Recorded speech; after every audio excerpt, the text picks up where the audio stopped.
everyone. Today we have our another new episode, and this episode is very important because we are discussing on commercializing technology, specifically from Asia Pacific, the startup as well as different small medium enterprise, those who are actually traditionally involved in the business.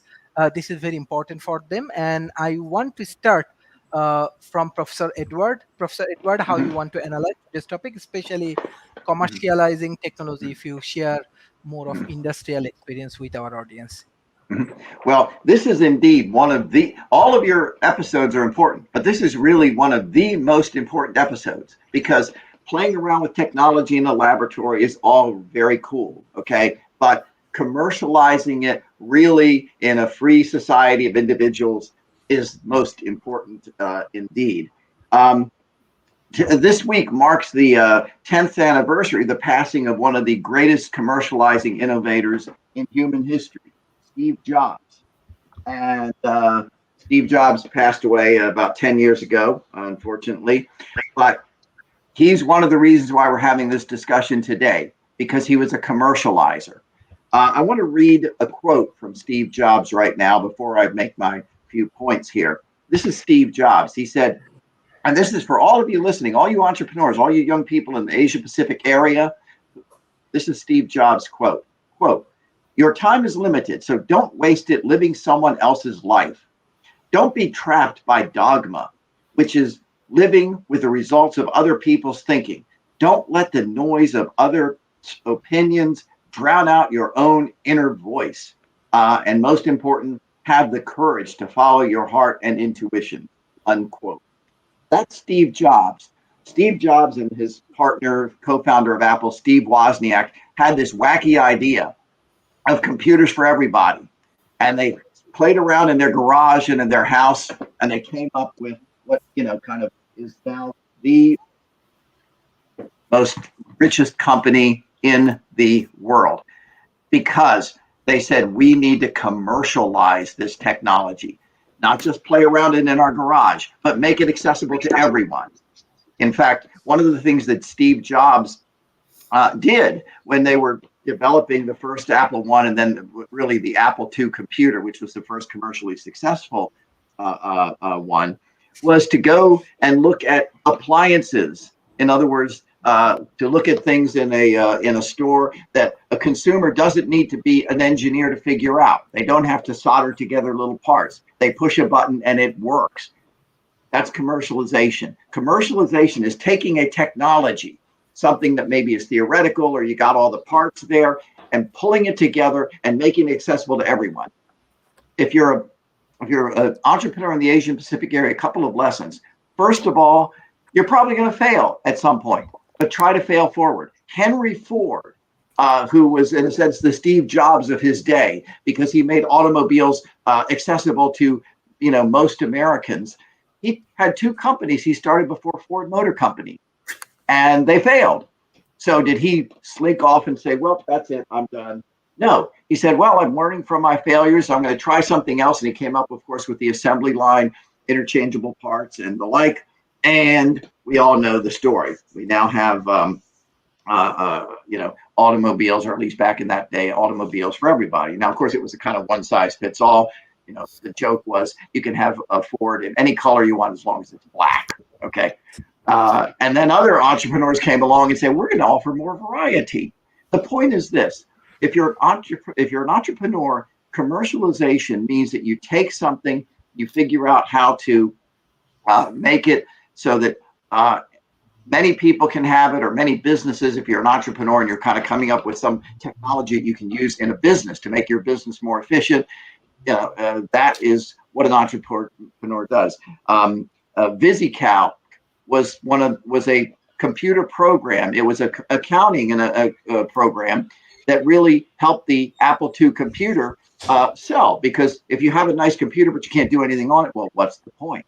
Well, when the Apple Computer Company came out with the Apple II, it's like, well, that's all nice, but why should we spend money on this thing? Well, the entrepreneurs commercialized a thing called VisiCalc, which is basically, instead of having to do everything by hand, if you're an accountant, you're doing the accounting for Ford Motor Company, you can just stick the numbers in there and they add up automatically. You have to change one number, everything changes and is calculated. That's what an entrepreneur does. Speaking of Steve Jobs and people like him, I think it was 2007. Nobody had one of these things. It's called a smartphone.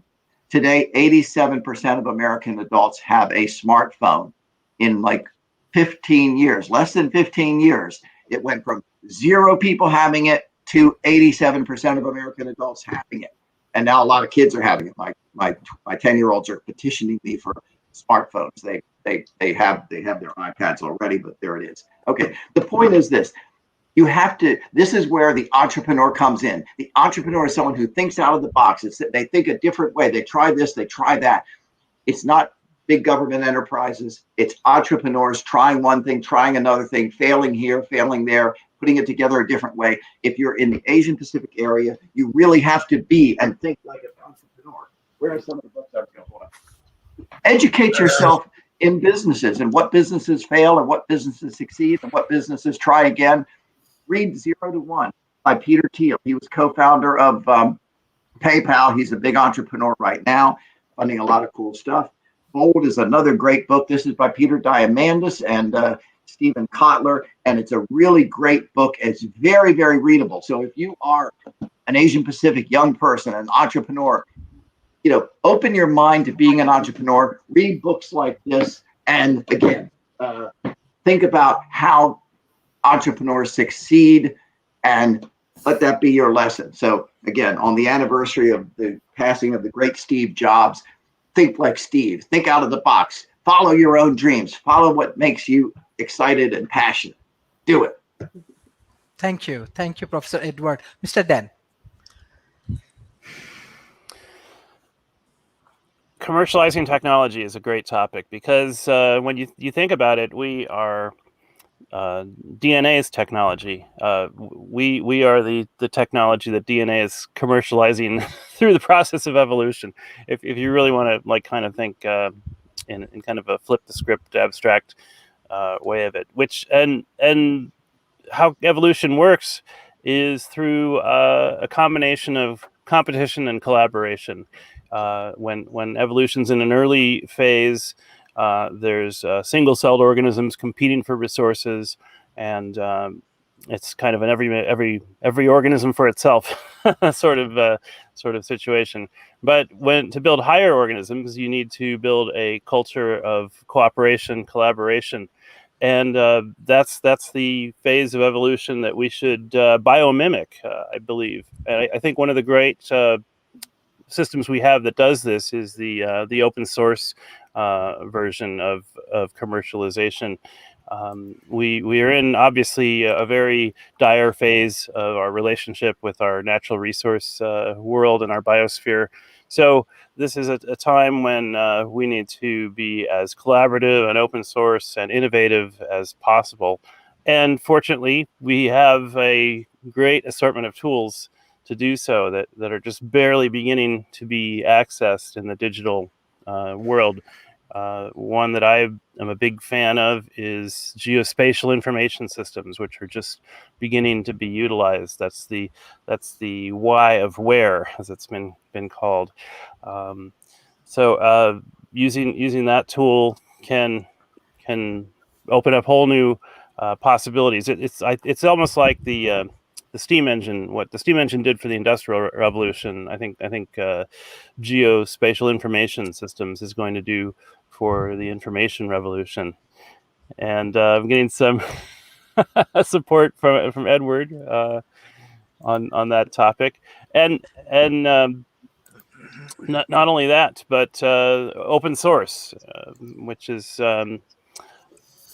typically products have been proprietary, and you weren't allowed to modify or share or violate the intellectual property. But there's a whole new universe of Creative Commons licenses, different flavors of license. The GPL license, you can have a license that lets it be partially commercialized or not commercialized at all. So GIS and open source are disrupting the world of commercializing technology. Another thing that's going on is digital twinning, creating virtual simulations of things that we use. I know we've got Tom Ross, the U.S. Transhumanist Party, pre-announcing that he's going to run with an AI-augmented running mate for vice president, which is basically the idea of a digital twin or a federated database, which is something that's only been around since the 80s, when you kind of create metadata by having databases of databases, and all this information feeds into your current decision-making platform. There's other things like cellular democracy and neighborocracy. I mean, we're really on the verge of all kinds of amazing new ways to commercialize things. We've got smart contracts. We've got distributed autonomous organizations, DeFi, the world of decentralized finance. So I think we're going to see all these tools put together in the coming months for entirely new modes of commercializing technology, and I think it's going to be quite a ride. I'll let someone else address the topic. And thanks. Mhm. Thank you, Professor David Smith. This topic is one that has my passion in so many different ways. The area of commercialization technology transfer, is one that is applicable to so many places, but that it has very different paths depending on where you're starting with commercialization. If I'm in an academic institution, much of the commercialization starts with discovering your research and then looking at ways to protect its intellectual property. And many universities kind of stop at that point with commercializing technology. And they don't really think about how to move it out to the marketplace. In commercial companies, commercializing technology is a totally different path, but there's some real common threads on it that we see going forward. I have spent a lot of my career directing technology transfer, technology commercialization, and two of the largest consortia that were put together in the computer industry and the semiconductor industry, where I ran technology transfer and planning out of those large consortia. I've worked with technology transfer in some of the other places I've been. Dr. George Kosmetsky and I and others designed the NASA Technology Transfer Centers. And I was the designer of the Innovation Center at one of the intelligence agencies in the United States that really looked at how do you commercialize technology into a domain where there's not a lot of information that can be shared, which is a very tough domain to transfer technology into. But there's some real common threads that go in there. I often, half jokingly, not really jokingly, say the best way to transfer technology is with a moving van, because the best way to commercialize technology out of a research organization is by moving people. And particularly in universities, I will go and make that point very strongly, is that even if the professor doesn't move, his research associates and others who've worked on the project have to move to successfully commercialize that technology. I also have another thing about university research that the vice president's technology transfer frown at me over this one, but it is so 100% true. I'm sure many of you are watching this have baked a cake before. But what university commercialization is like only baking a cake for half the amount of time. So if you want to bake it an hour and you take it out after 30 minutes, you have some crust on the outside. There's some slight structure, but the inside of the cake is gooey and cannot support anything. That is most of university tech transfer, because the researchers work on it enough to get published, and then they usually stop. And they don't take it to the step of trying to commercialize it. And that's one of the big challenges there. Let me move on one other thing on this one, and then I'll get off my soapbox a little bit, is that commercial tech transfer has some common characteristics with university tech transfer, tech commercialization, but it has some other ones. That when you're going into a commercial company, it's kind of like a rope. It is really hard to push a rope. And many times when people try to commercialize technology from a university, an innovation lab, outside entrepreneurs coming into it, you begin to see that process going on there. And many of them try to push that rope. They try to push the innovation. The best way to deal with a rope is you pull a rope. And so, what that means with commercialization is that you have to go and find the internal stakeholders. You have to engage them. You have to engage them with what you want to commercialize before you actually do the commercialization process so that they pull the technology in. So, you have a push pull effect instead of just a push effect. Those are some of the big nuances of technology commercialization. Oh, one last one, particularly if you're trying to commercialize technology that was designed in a partnership, in a consortia, and other elements like that. In many parts of the world, you have to worry about antitrust and antitrust concerns. I actually was, when I was an executive at the MCC consortia, uh, I was involved with writing the National Commercialization Act and National Tech Transfer Act. And what we did in that is we said that pre-competitive research was exempt from the antitrust laws. That's a unique law in the United States.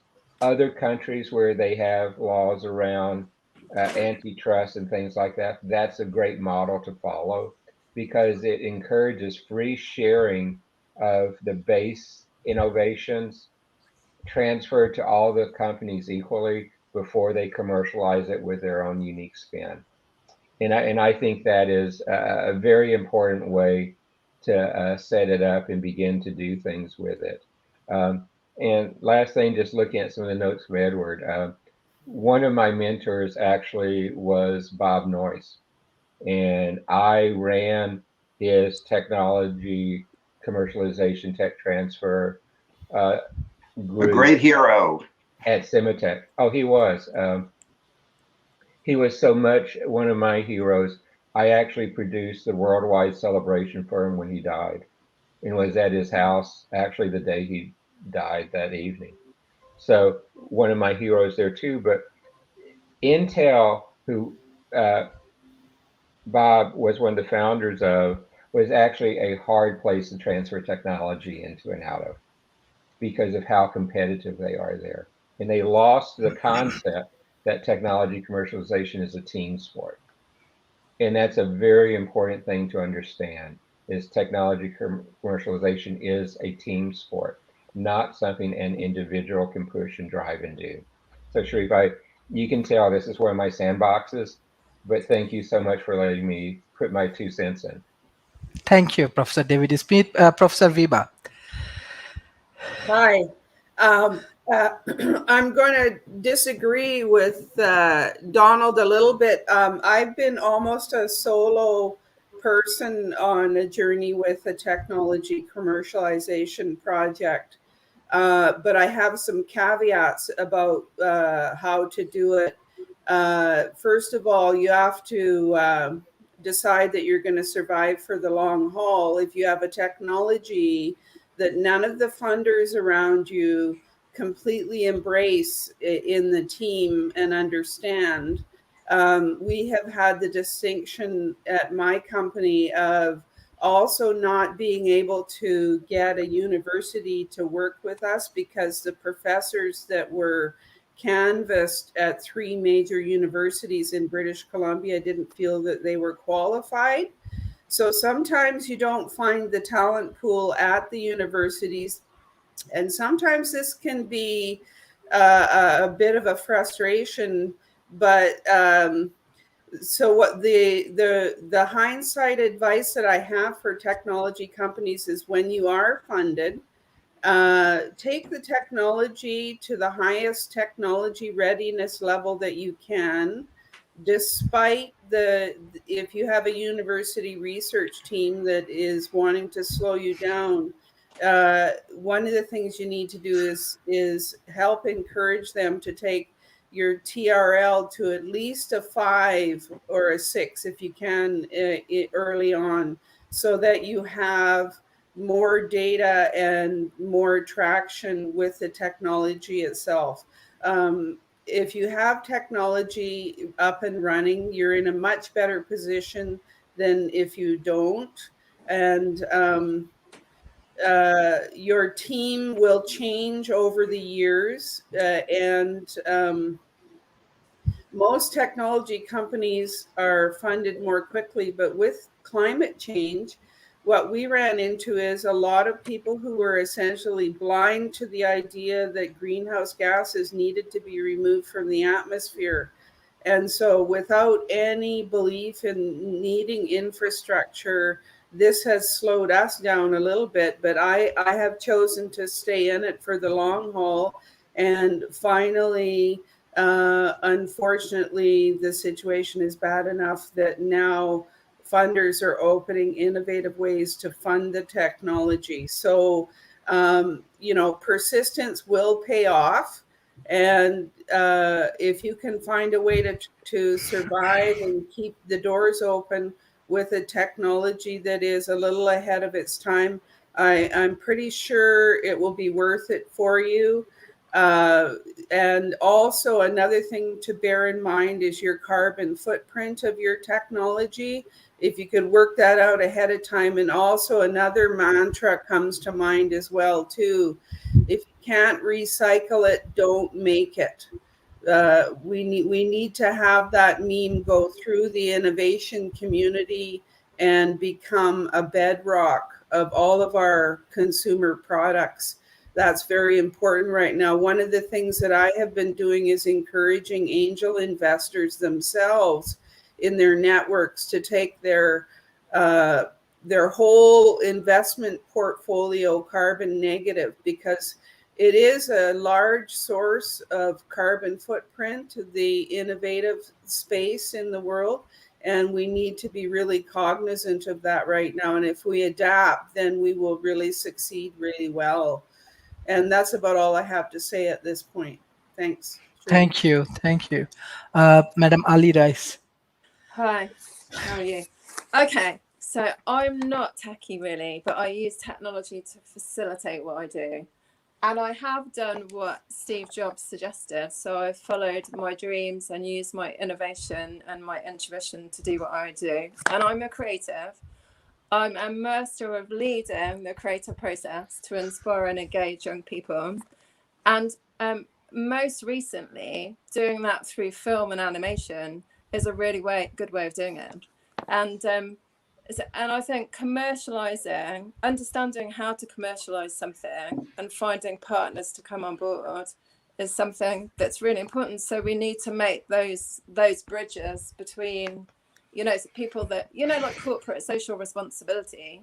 I think that's where tech companies should be investigating how they can influence change in the education sector, so that we inspire our children and do things differently. And I think, that's where there's space, creating space so that technology is working for the good of, it's not just local impacts, but, giving a global opportunity to be part of something, which is, what this space is about as well.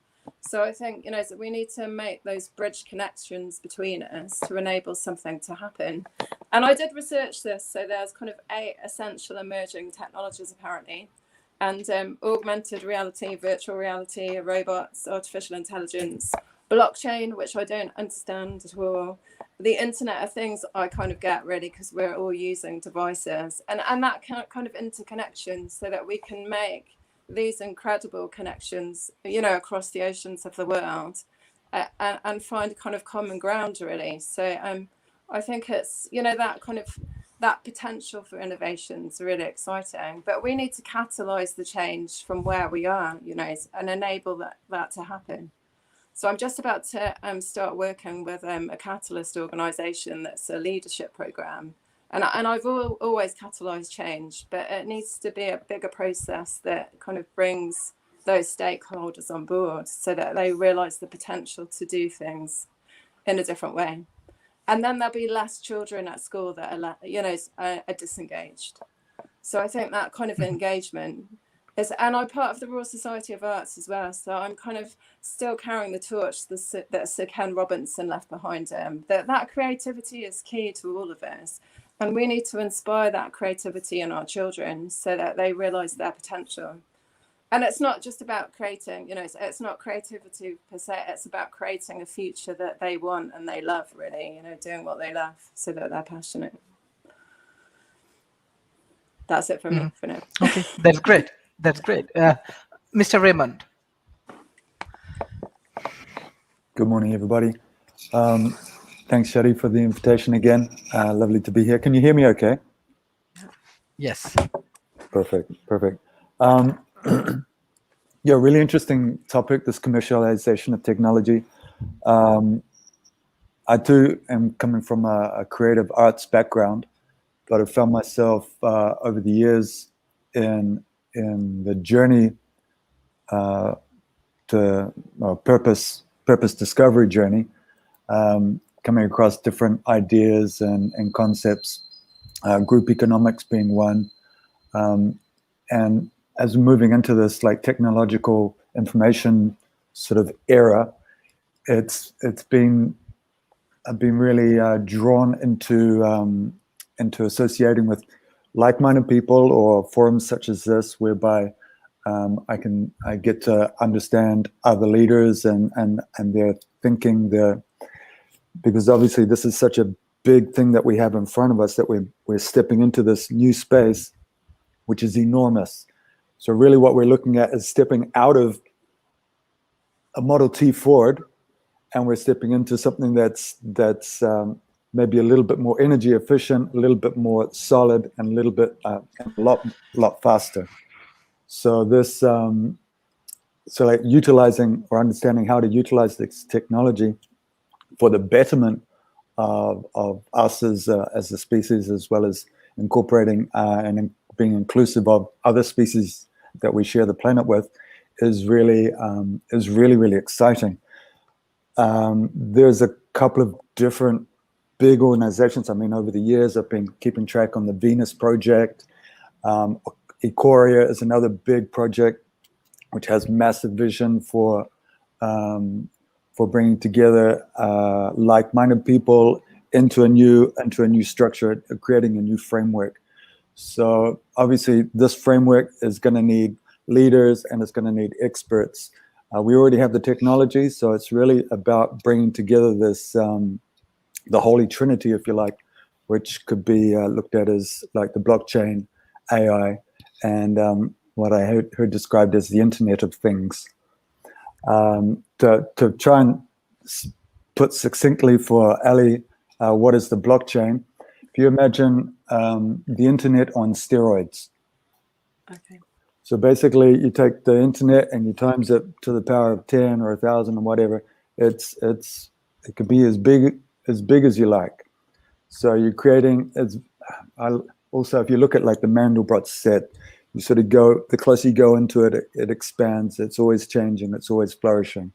So the ones and the zeros, we're moving a lot more quickly now into the ones. Okay, the ones being all the color and the light and the change, and the zeros being the borders of everything else. The commercialization of technology. I mean, there's this technology. I have quite a good grasp, a reasonably good grasp on. That is to say, I know nothing.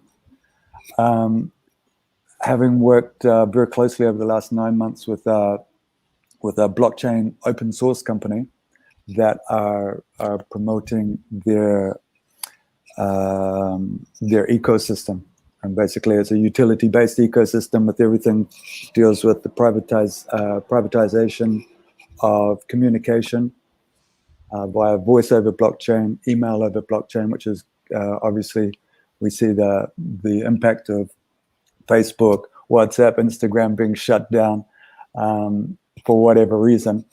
The blockchain I see as being really, really nice technology when it comes to, one, the technologies.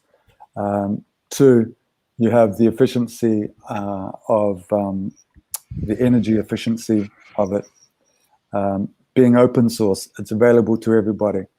So lots of different blockchains having lots of different utilities placed inside a framework that's evolving, just as we're evolving every second. These things these tools we can use together to as I said, step into this new space.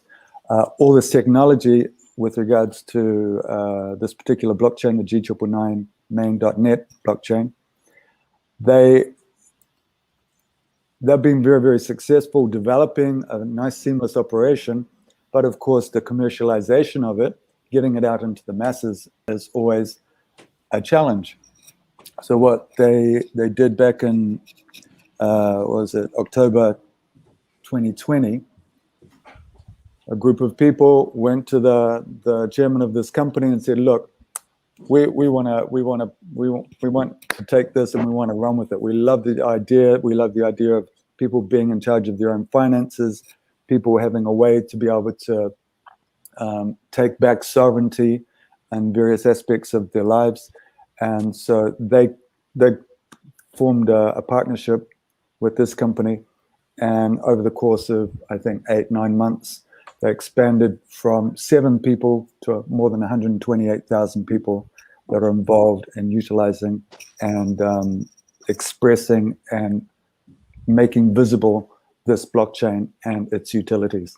So apart from that, we're also linking into another organization called Wealth Builders Worldwide, who are very much a group of individuals who are dedicated to giving people the tools required to enhance their dreams and create wealth for themselves generationally. So it's, and of course, this is one of the places where we build leaders, you know? So it's really nice to sort of see that all these experts in different areas, we're all coming together. Everybody's we all know we're moving forward. We all know we're moving. You can't Google the future. So here we are, we're all here. We know we're heading somewhere. We know something's good. We know David Smith's in his sandbox building sandcastles over there. And was like, we got Dan over there with his truck and he's making roads around the sandcastles, and Edward's doing his thing. He's jumping up and down. He's just like throwing buckets of water everywhere. So everybody's having a great time. So I'm personally very, very, very optimistic, very happy to be alive in this moment, very grateful to be alive, to be able to appreciate what's coming, because everything is possible and we have everything working in our favor. As long as we focus on what is possible, what it is that we want, the rest of the stuff, it's just noise. So yeah, that's all I have to say for now. Thank you so much. Thank you. Dr. Wilson, yes. Hi, I hope you can hear me fine. Yes. Thank you for having me again. I'm glad to be invited back from last week, which was quite an interesting session. So the session, Dan invited me and he said the session is going to be commercializing technology, and it's kind of a very broad topic. So I'm going to address it because you mentioned last week that your audience, part of your audience, actually is school-age children. Yeah, I just kind of address a little bit of what I have to say to them, particularly school-age children in Malaysia and just throughout the world, or anybody who kind of thinks about how to make commercialized technology.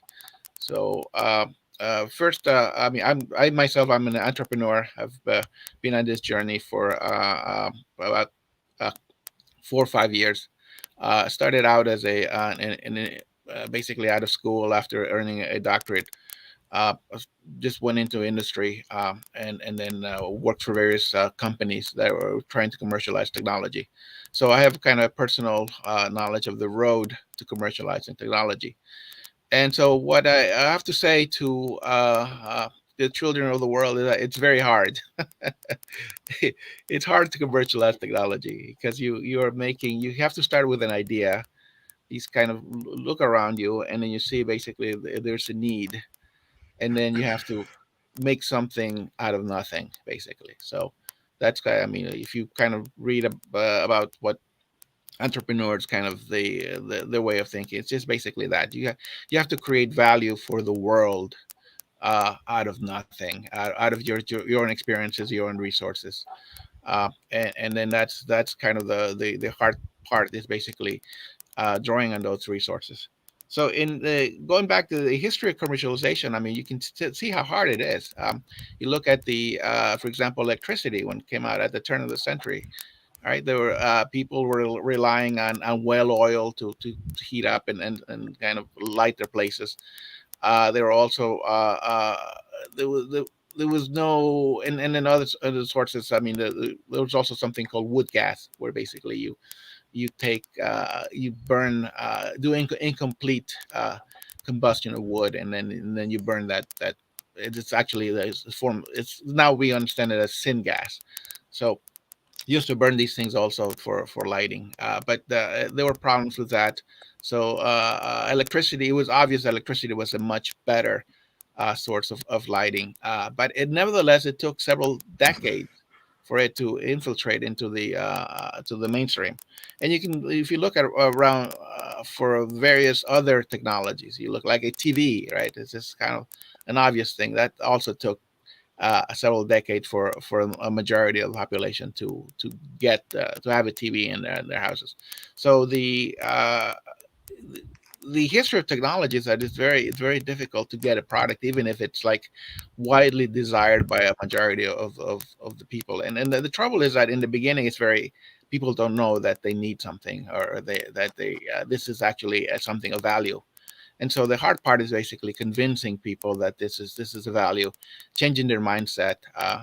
The history of Henry Ford that was mentioned before, right? Is just like if Henry Ford had asked people what they want, they would have said, "We want faster horses," right?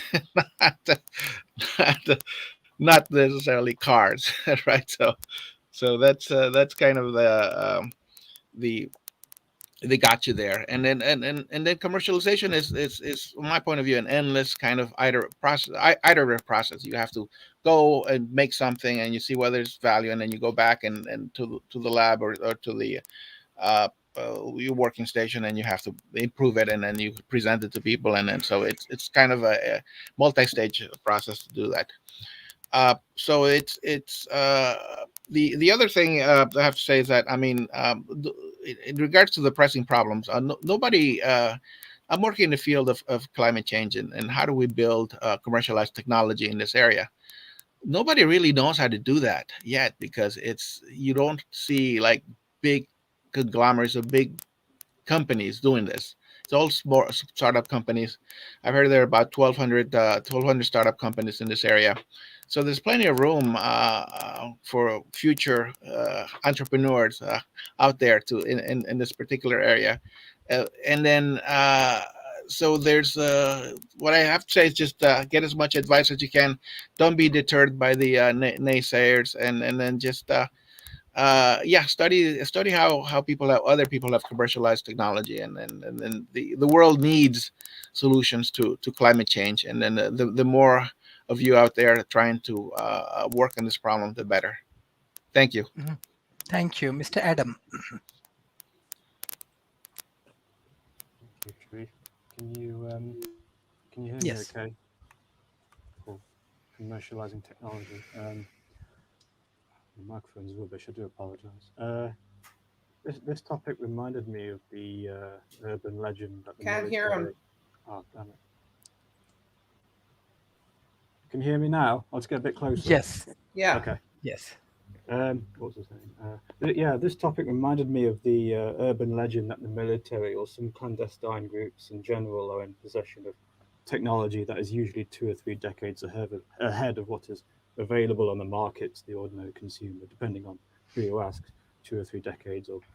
So I think we've definitely entered a time where distrust of new technology is seen as much less fashionable than it used to be, where Luddism seemed to be a bit more widespread and more acceptable than it is now. The kind of character or personality or temperament that would have sabotaged new machinery on an 18th century farm with sticks is now found mostly on the fringe, I think. Interestingly, Luddism originated in my home city of Nottingham, actually. Um, Although there have been some noteworthy incidents, and it didn't take long for people to use smartphones in an ubiquitous fashion to film videos and take pictures.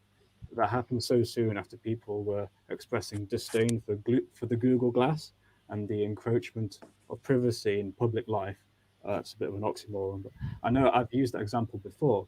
But it didn't take long to go from anger to Google Glass and the people wearing them to everyone having smartphones and not thinking twice to document someone's humiliation from 100 different angles for all time once it's uploaded onto the net.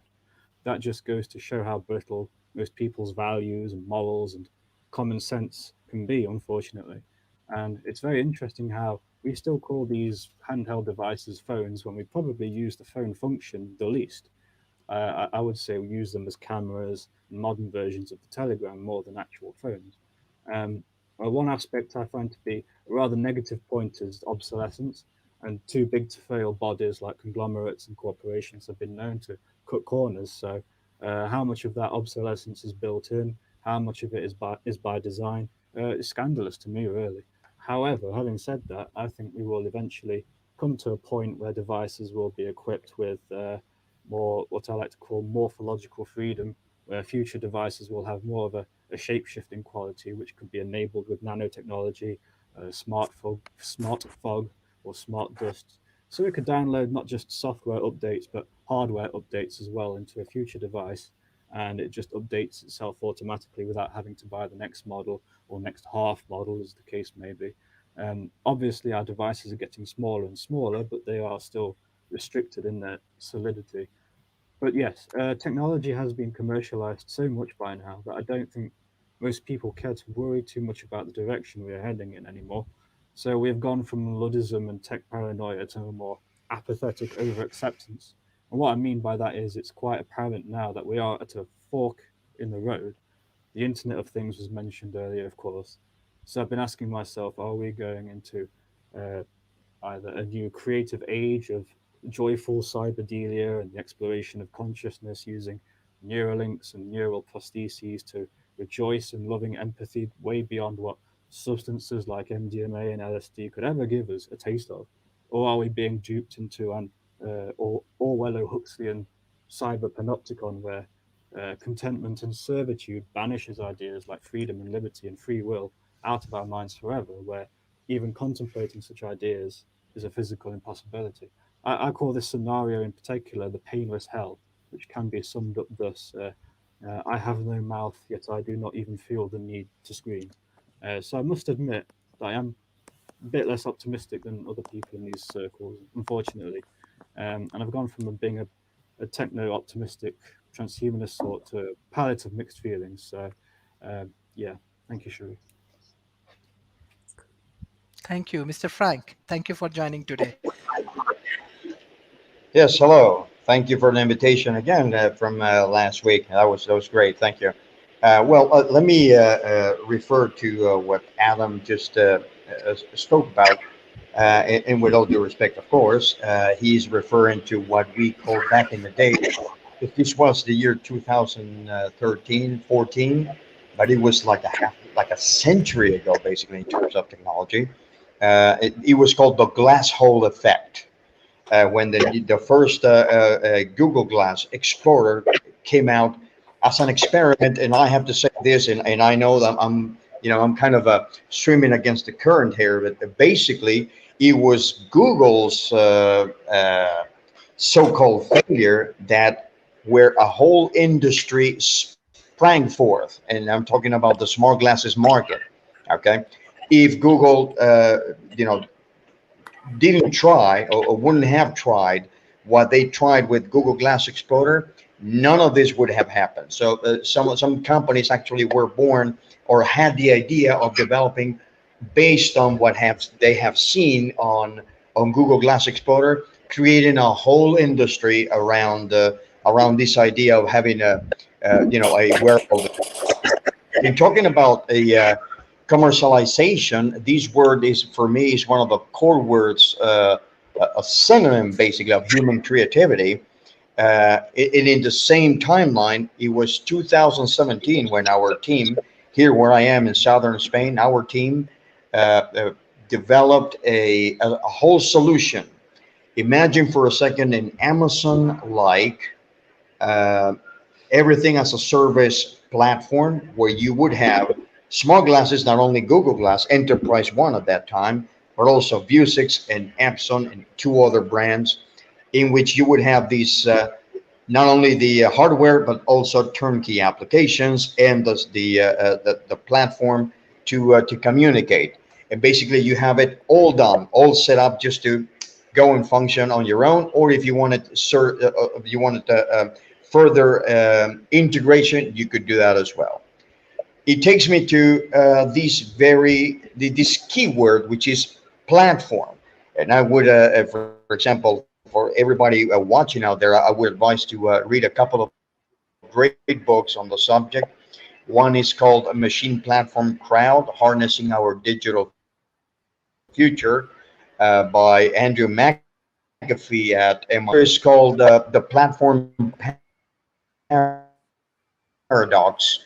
Brilliant book from this same year, 2021, by Professor Mauro Guillen. He's the dean at Judge Business School, Cambridge University. I would advise you to read those books on this keyword, which is platform, because that's what we're looking at right now in terms of technology, commercializing technology. It is the world of platforms, and everything is being done as platforms. And although they are not as pervasive as they may seem, it is happening, and everything is basically being served or being sold through a platform. So that is one of the features I wanted to share with, and I'm not going to talk too much about this because everybody talked from their own perspective, of course, and how these platforms, going back to the professor, she's on the center of the screen right now. I'm sorry, and I read the name because I'm on the cell phone. Um, uh, when she asked about blockchain and how these these blockchain based platform are going to be created, or they are already being transformed into blockchain based, and how that is going to do the opposite effect because platforms centralize, but these blockchain based platforms decentralized. So it is kind of an interesting paradox when it comes to that selling technology. And of course, by selling technology, people need to know that it is not only about selling technology. Your client has a relationship with you, being a technology vendor and programmer, developer, so on and so forth, because you form an ecosystem around that technology in particular. Thank you. Thank you. This is an excellent discussion. Even actually, how I want to share that yesterday discussion we share with climate change divisions. They are really happy, and from our dialogue and discussion, they request me to produce some gist and abstract from our discussions, and they will integrate it in the integrate with the national policy and plan. So that is the way actually we are integrated with the government directly, not only in Malaysia, many developing nations. Beside that, as a partners, actually for our audience as well as for our uh, uh, speakers, we already collaborate with 107 university from developing nation, especially from Asia Pacific and South Asia. And I can ensure you the university has more than millions and millions of students, and that is the way that we are trying to engage and we are trying to change these things. And beside that, we are developing startup village concept. Not only concept, we are applying it we are managing one of the largest Asia Pacific public-private partnerships. So I believe the speakers and the audience, those who have resources, solutions, and you want to integrate it with the human being, I think World Talent Economy Forum will be the great platform for you.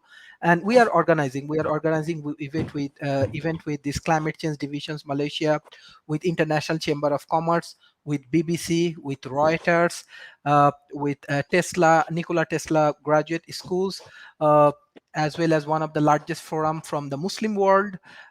So hopefully next 1 years will be most important part for World Talent Economy Forum, and beside that for our developing nations people, because every country we are engaging with the governments, with the policymakers, with corporation, and especially for the university, because how we discussing, it's not good for maybe school level students. So definitely we are targeting only the university level students and the policymakers, because then it will be more helpful. Yes, startup actually moving forwards, but I believe that developing nations, they need lot of solutions from the developed nations. It can be water purifications, it can be livable cities, it can be green technology, many things actually we can exchange. And beside that, we believe that we need to develop a better ecosystem inside the countries. So that is the way we are actually working. So that's why commercialization technology is very, very important. And I can ensure at least 10 million people's, as with their politicians, with their corporations, and with academic person, they are collaborating with World Talent Economy Forum, and we have to improve the human lives. So any of our speaker has good solution, they can communicate with us. And beside that, the audience, I request, please share our content as much as possible with policymakers, with government, with corporation, as well as with academia. And definitely we need a lot more dialogue, because dialogue is the way that we can exchange our knowledge, exchange our views, and beside that we want to take more actions. So I directly want to go for the concluding remarks for today. And beside that, I have another things, because we want to develop innovation lab. So the speakers, those who want to join as a mentors, they can join in our innovation labs, and we want to offer these innovation labs to the other country. Even though I can share that from India, the IIT Kanpur, perhaps this is the one of the largest innovation center from India. Even Indian prime ministers some point tweet about the innovation of IIT Kanpur. They are also collaborating with World Talent Economy Forum. So this is the way in many developing nations we are engaging. But if you have a good solutions, good views, please share with us, because we have people need support, and your knowledge is extremely important, your experience is very valuable for the developing nations. So Mr. Dan, what's your concluding remarks for today?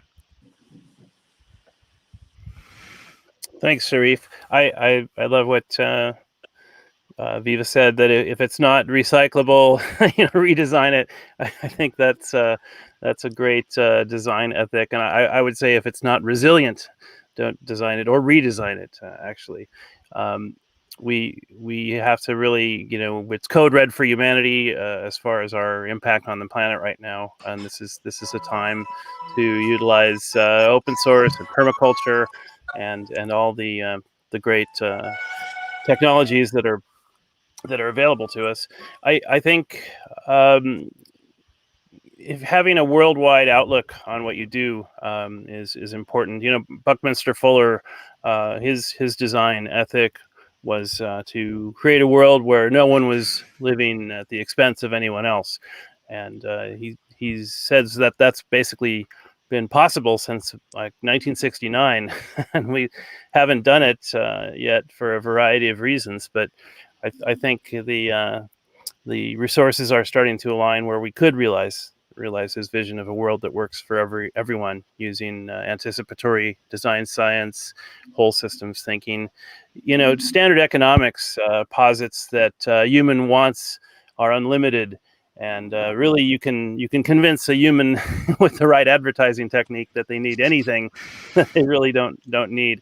So it's time to abandon the idea that things should be done just because they can be done. they should start to be done because they ought to be done for the good of everyone. So check out Bucky Fuller and permaculture, and let's make the world work for everyone. And thanks again. Thank you, Mr. Dan. Professor David Smith. The way humankind has always advanced the greater good of humankind has been by commercializing technology of various forms and various fashions. One of the things that I really love is very often the title today is Commercializing Technology, and people get so confused about the term technology. Most people think technology is a thing, but if you look at the definition of technology, it's the application of knowledge to achieve a result. And if I take the knowledge to achieve a result, I am commercializing technology. So the whole commercialization process is built into the definition that I prefer to use of technology. The other definition of technology is it's the total means to secure the livelihood and competency of society. Once again, that's commercialization too. So commercialization is at the heart of what we're doing with technology. There's many different paths to technology transfer. There's many different paths to commercializing technology. It can be as an entrepreneur, it can be as a scientist, it can be institutional commercialization, it can be government-led commercialization, and it can be all of those combined. So the one truism of commercializing technology is if you don't start it, you'll never do it. And so the real important thing as you begin to look at commercialization is you have to look at the idea, find out where it fits, find out who will use it, find champions to help you along the way, and go do it. And that's the real key to commercializing technology. Sharif, thank you so much. Thank you, Professor Viva. Great. Yes. Finding co-champions is a very valuable exercise because if people can join you on your original idea, you really have a recipe for longer term relationships that will sustain you through your process. And a technology startup is actually more difficult, people say, than having children. So you got to be prepared to shepherd it along and make your sacrifices without losing your soul. One of the things that entrepreneurs now need to focus on is not just growth for the global thinking behind their project, but stability, global stability. Because if we get our planet into a stable state, then we can launch from there. But we have to kind of get through this next crisis with the climate disaster first before we can sort of give ourselves a little bit of a break on using resources a little more freely. I think resources are actually quite tight, but that often will be, a helpful thing for innovators. The other thing is that don't forget there are different types of corporations that you can become. For example, you not just a standard corporation, but you can also become a beneficial corporation. And there's another name, a C corporation. And these corporations, what you do is you can limit the amount of profit that is taken by different shareholders and investors and ensure that the wealth of whatever you've developed gets rechanneled back into growth and stability. So bear in mind that there are new business ways of doing business and existing as a business as well too. And not all governments have these different corporations, but it is more interesting for a lot of our younger people that corporations don't just exist for profit. Profit is not the only motivator. And this is in line with a lot of innovators' beliefs and feelings. And I would just like to repeat that if you continue to remember the original reason or idea that you started with, as you go along, it will help you. And sometimes you can be taken off course by financiers into other projects as your innovation may show up with different possibilities. But do try to always revisit why you originally started your idea. Thanks, Sharif. Thank you, Madam Ali Rice.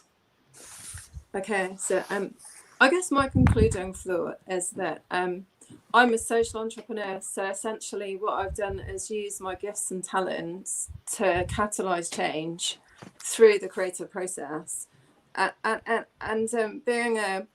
being a facilitator is enabling. So I think I'm part of the Genius U platform as well. So if anyone's an entrepreneur, it's free to join, and it was started by Roger James Hamilton as well. But it's a worldwide network, and you can make connections with real people that are having real impact on the ground and doing really amazing things. So, and I've had a mentor since 2020 that's enabled me to go back to being quite intuitive. And I think that kind of intuition, going back to why we started what we did in the first place, is really important. So kind of going back to basics and realizing what really matters and how you can make change. You know, when we got locked down, how you can make change locally first, and then kind of, you know, that kind of basically transferring skills, embedding practice, and then being able to replicate that. That's where the exciting thing happens if we can utilize technology.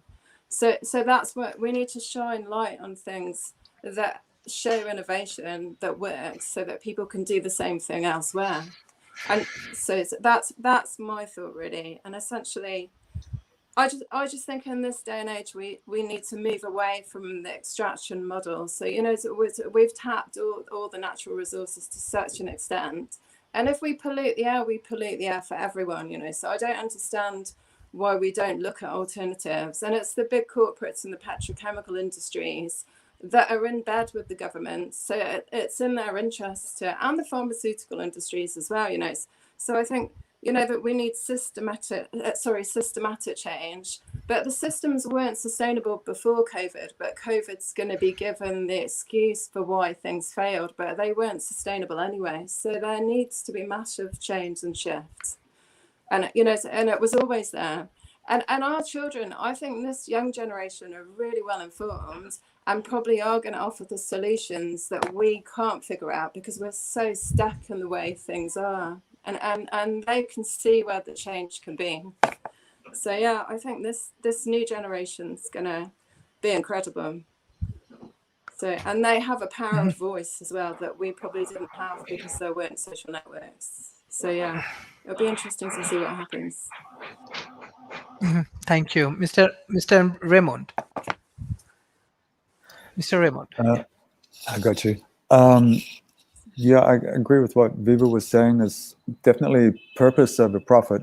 Is we're going to be like, if we have different models for generating income so that people can support themselves, then they can focus more clearly on their, or expressing their own gifts, discovering their own talents, and focusing on their purpose in life, which is generally for the benefit of everybody. If everybody takes the money out of the equation, yeah, I see us working towards more holocratic, more holon-based structures. You know, like we were talking about the plant-based technologies. A plant as a whole organism functions. But it's not really, it's made up of different parts, but each of those parts is really, you know, part of the whole. And I think we've dissected everything scientifically to bits, and we're left thinking, okay, we're surrounded by all these bits. Actually, really what we need to do now is put them all back together again so that it's all functioning for the benefit of everybody on a global scale. So the obstacle, I think there's a book called this, The Obstacle is the Way. I believe that is very, very true. We definitely have a lot of hard obstacles to overcome with regards to climate change and societal problems and so forth, but it's not the focus. So I think focus definitely needs to be amplified towards something holocratic. And again, the obstacle is important, but at the end of the day, it's noise. So it's if we focus on the vision, I think we're gonna work out fine. Thank you. Thanks again, Sharif. Thank you, Mr. Raymond. Dr. Wilson. Yeah. In conclusion, basically, what I have to say, I mean, there was a discussion of how do a developing world kind of can commercialize technologies, and then I think, definitely the developing world should. Countries such as Malaysia should look to the developed world and then ask is basically how can I use them as resources to kind of enhance the technologies and build an infrastructure. But at the beginning, also there has to be kind of an inner desire or a fire in the belly on kind of the developing world, so that they can do this on their own. That they have the intellectual capital to do this, and it's just a belief that this is they're as good as anybody else in the world, and that this can be done. So and I encourage people to kind of especially the university students listening to just start businesses. There's a story I just would like to just have a minute to describe it. This is how Masayoshi Son started SoftBank. Right, he said, I only have a few minutes to start a business, so I'm going to just come out and just try to do that. And he kind of said, he tapped his head several times, and he said, I'm going to do this until I get an idea. And he did this for several weeks, and then eventually he got this idea of translating stuff into Japanese. And then that resulted in a multi-million-dollar kind of business, and then eventually, grew and grew and grew. So let's just basically do something like that. Commercialize technology. Thank you. Thank you, Mr. Adam. Thank you, Sharif. I'd like to share the Arthur C. Clarke quote, which I'm sure we've heard a few times before. Any sufficiently advanced technology is indistinguishable from magic. So we need the discipline to be able to wield such powerful tools. I mentioned this before, but I think as well as commercializing, we need to teach people how to use these tools with discipline. It's so addictive. We are still part way in learning what the long-term health effects of commercial technologies like smartphones and tech-focused behaviors like heavy screen media consumption will be eventually. So I think that's one thing that we should think about. Thank you, Sharif. Thank you, Mr. Frank. Yes, well, first of all, I like to use, I always use the term less sophisticated economies instead of developing world. I don't, or less developed nations. I don't like that. That we are all developed. It's just that our economies may be more or less sophisticated. That's it basically. But that's something I use. How, for example, for startups and entrepreneurs out there, how do I do it? Make it yours. So it is not the same if you are, for example, in the United States or here in Spain, where I am located, or in the UK, for example, as if you were in Malaysia, India, or Indonesia, or Hong Kong. It is not quite the same. I would say make it yours. Use your national or your regional values and teach the rest of the world through the your own way to commercialize technology. That's one thing. For example, the XAAS platform that I described before had a precursor back in 2016. I did a 6-week tour of India in this case, and I presented, it was a lecture at Ajinkya D.Y. Patil University in Pune, at the School of Engineering. And I presented what's called the Sanjay project. By the way, the name is registered in India. So for those of you guys out there and gals, it's already registered.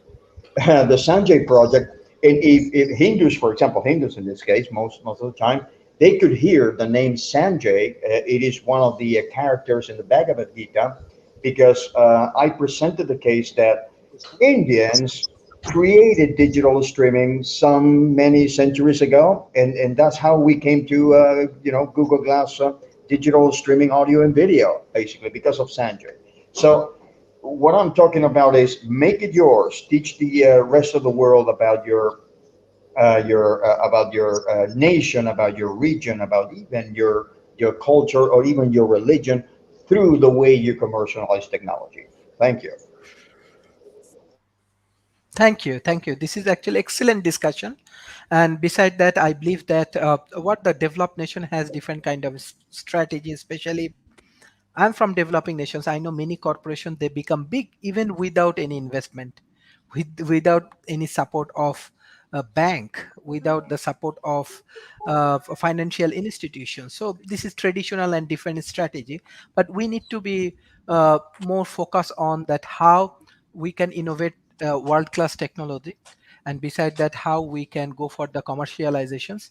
And most important thing is that economic sustainability also important. One aspect I just want to share with you, definitely I know that there are many big countries people, developed nations people in our discussions. Actually I know that developed nations, they have lot of resources, they have lot of technology and solutions, and I request your transformation of technology and solution maybe can save lot of human lives.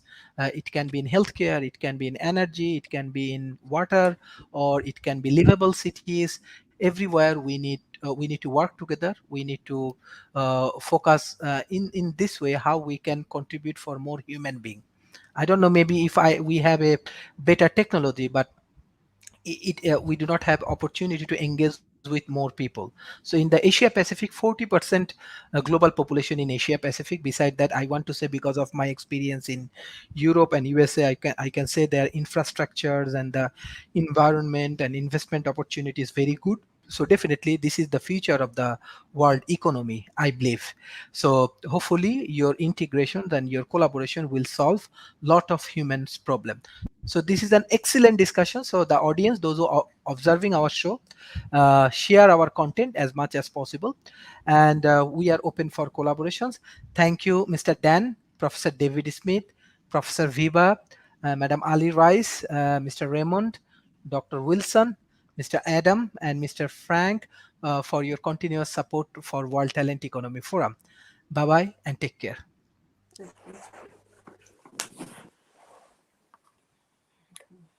Thank you. Good to be Thank back. you. Bye bye.